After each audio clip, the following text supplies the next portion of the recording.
We live in a world that tells us to move fast, to hustle, to never stop. But what if the most powerful thing you could do right now is to slow down, to stop, breathe, and think deeply?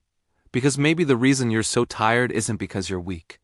Maybe it is because you've been running in a direction that was never meant for you. From the moment we open our eyes in the morning, the world screams at us. Go faster. Be more. Do more. Win more. And if you're not constantly achieving, you're falling behind. We're flooded with images of success, promotions, perfect vacations, and happy families. It feels like everyone else has it figured out, doesn't it? But have you ever stopped to ask yourself, where am I even going with all this rushing? What is the prize at the end of this race I'm supposedly running? You scroll through endless success stories, the highlight reels, the big flashy wins. But what you do and see are the countless hours of crippling doubt that led to that one moment of triumph.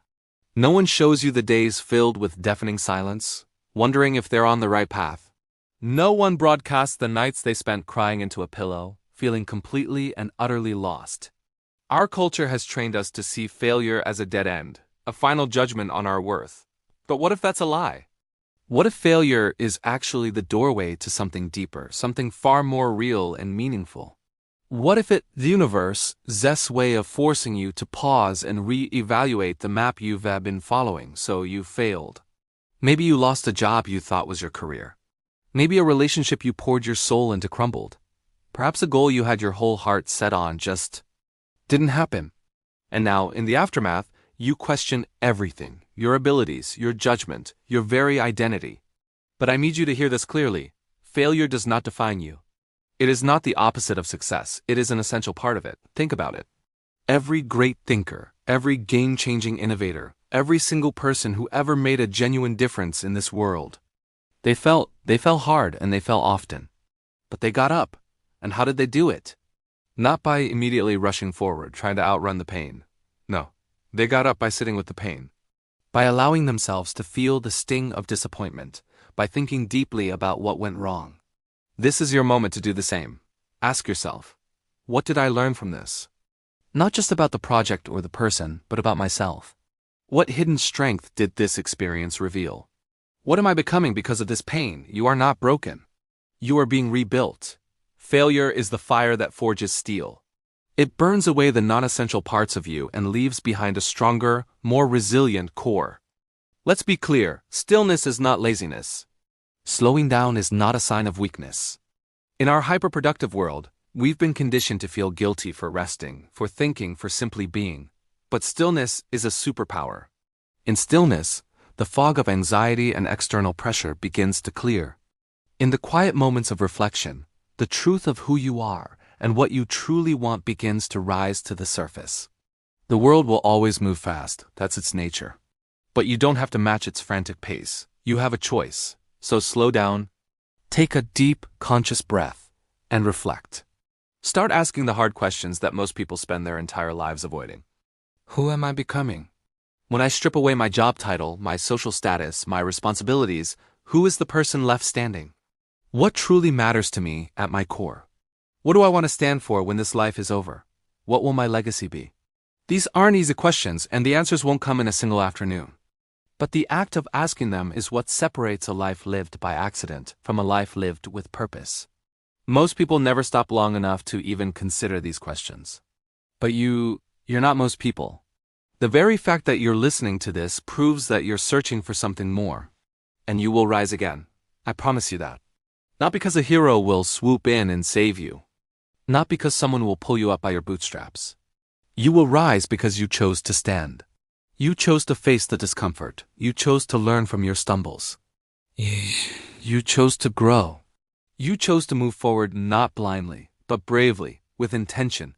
From now on, don't just move for the sake of moving. Move with meaning. Your journey is not about speed. It's about direction. You don't need to sprint to win this race. You just need to keep taking one deliberate, purposeful step after another. So today I invite you to do just that. Slow down. Think deeply.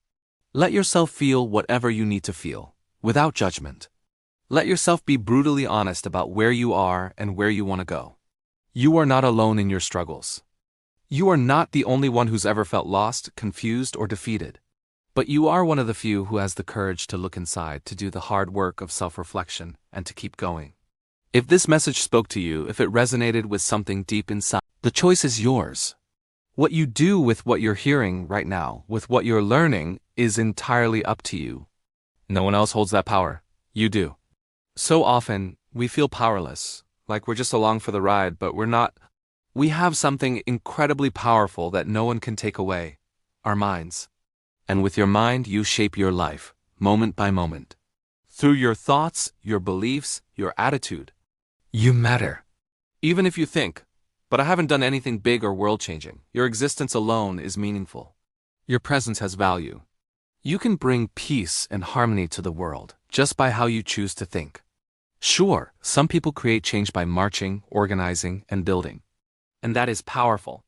But never forget that your inner world, your thoughts, can change the world too. As the author Alice Walker beautifully put it, "With my sighted eye I see what's before me, and with my unsighted eye I see what's hidden." Think about the opening moments of Mr. Rogers' Neighborhood. The very first shot wasn't of Fred Rogers. It was of a blinking yellow traffic light. The message was simple: caution, pause, slow down, be still. Everything Fred Rogers did communicated that one essential truth: be present, be thoughtful. As a child, Fred was bullied for being sensitive and for his weight. But instead of letting that experience harden him, he sought understanding. He once said, "I began a lifelong search for what is essential, what it is about my neighbor that doesn't meet the eye." That quote actually hung in his studio as a constant reminder of another famous saying: "What is essential is invisible to the eye." It's a profound truth. Appearances deceive. First impressions are often misleading. When we think only on the surface level, we make missteps, we give in to fear, and we miss incredible opportunities. We have to pause long enough to truly see. History is filled with examples of this. Think about Khrushchev during the Cuban Missile Crisis. He misread the moment, rushed a decision, and very nearly started a nuclear war. It was a near catastrophic mistake born from haste. This shows us that fast thinking is not always clear thinking. The Stoic philosopher Epictetus taught us to test our impressions, to examine our thoughts. Don't just automatically trust what appears to be true. Don't ignore what's hidden beneath the surface. He said the world is like muddy water. It only becomes clear when you let it be still. Let things settle, then the truth will emerge. This is exactly what Mr. Rogers taught children. Every single episode, whether it was about crayons or divorce, was a slow, thoughtful exploration. He helped kids understand the world, and more importantly, understand themselves. He taught empathy. He taught reasoning. He believed that if we just take the time, we can figure almost anything out together. To a friend who was going through a hard time, he once wrote a simple piece of advice: "Just think. Just be quiet and think. It'll make all the difference." Now this might feel like a contradiction. On one hand, we hear about emptying our minds like Buddhist monks. On the other, we're told to think deeply and relentlessly. So which is it? The answer is both. That's the beautiful complexity of life. We must be present and still, and we must also think deeply. We must notice, reflect, and discern. That is the kind of thinking the world desperately needs more of. Zen masters like Hakuin challenge their students with paradoxes called kanons, like, what is the sound of one hand clapping? Or what did your face look like before you were born? These are questions with no quick or easy answers. Because enlightenment isn't quick. It's slow, it's hard, it's earned. And then, in a moment, clarity strikes. The Japanese call it satori asterisk, the sudden realization of truth. A flash of understanding that cuts through all the noise. But that kind of breakthrough doesn't happen when you're going 100 miles an hour. Not when you're distracted, rushed, or only looking at the surface. To see what truly matters, you have to look. To understand, you have to think. To grasp what others miss, you must go deeper. Fred Rogers offered another piece of wisdom that always seems to resurface whenever the world feels like it's falling apart. He said, look for the helpers. In any tragedy, in pain, in fear, there are always people helping. Doctors, firefighters, neighbors, strangers. Hope, compassion, and action are always there if you just know where to look. He learned this from his mother, and now millions of people remember it when things feel dark. So much of our own suffering comes from reacting instead of reflecting. From assuming instead of understanding, from thinking fast, not thinking well.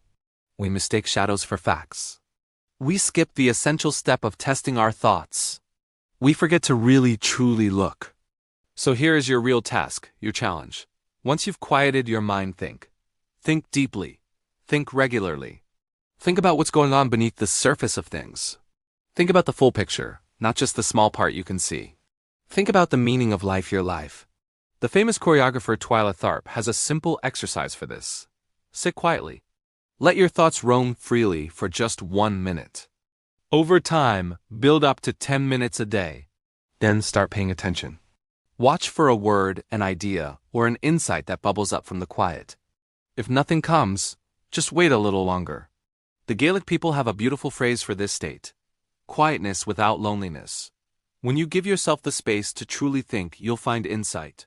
You'll find truth. You'll find what others overlook. You'll find answers to some of the biggest problems, from global issues to your own personal purpose, from business challenges to emotional pain. But those answers lie below the surface, and what is fishing if not the art of patience? Quietly waiting, gently sensing what's happening beneath the water, and eventually pulling something important from the deep. So slow down, think deeply, and see what others cannot. Thanks so much for watching. If this message resonated with you, please consider liking the video and subscribing to the channel for more content like this. It helps more than you know. Take care, and see you next time.